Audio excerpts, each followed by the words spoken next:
Good evening. I'm Amanda Starantino. And I'm Mark Mullins. New at 11 and only on RTV6. We've been reporting on a growing number of attacks on Jews in our area. And when we dug deeper into the trend and compiled our reports, we found over the last 18 months there has been a sharp rise in anti-Semitic incidents, including harassment and vandalism. And the numbers prove it, showing our region is one of the worst offenders for anti-Semitism.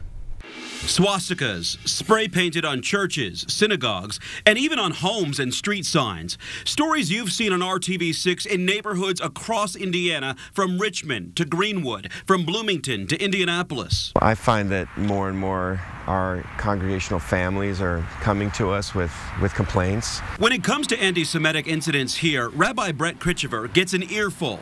He doesn't need to watch the news to know they are on the rise. I think about a number of Jewish organizations I've been affiliated with where we've also had graffiti spray painted on our building. We've had bomb threats called into our building in the Jewish community. And now this report from the Anti-Defamation League shows incidents of anti-Semitism up since 2016, including assaults, vandalism, and attacks on Jewish properties. In fact, the ADL reports the number of anti-Semitic incidents across the nation was 60% higher in 2017 over 2016. Here in the Midwest, a 113% increase with more than 124 incidents. This is just our list over the last 2 years.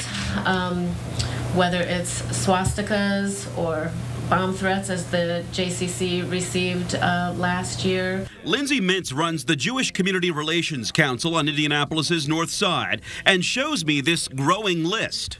I wish I could say I was surprised. The agency not only works with schools and other faith-based and community organizations to bridge gaps and foster understanding, but also tracks anti-Semitic incidents in central Indiana and reports them to the ADL. Of course shameful, and of course shocking.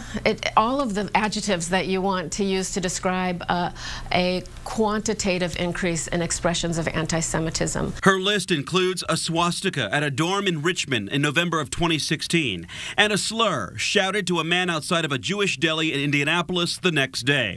A swastika found in the elevator at Eskenazi Hospital and on piano keys at Zionsville High School, and a Noblesville teenager parading around cloaked in a Nazi flag. But the ones that really upset me are the calls I get from a parent of a 7th grader or a 9th grader whose Instagram feed has just been riddled with anti-Semitic messages. For Lindsay Mintz, she's working to help Jewish families respond to such incidents in a productive way. When a kid says, "I was just kidding, can't you take a joke?" We can't.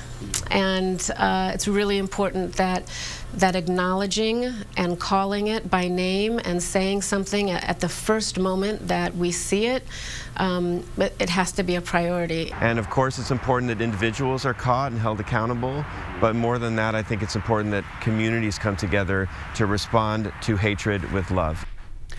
The Jewish Community Relations Council just completed a demographic survey and found there are roughly 20,000 Jews living in central Indiana. It's also providing bullying prevention workshops and anti-bias training for teachers and administrators, while the FBI and other police agencies look to prosecute hate crimes. Just this week, the Anti-Defamation League released a new report looking specifically at anti-Semitism on Twitter and found between January 2017 and January 2018, there were more than 4.2 million anti-Semitic tweets.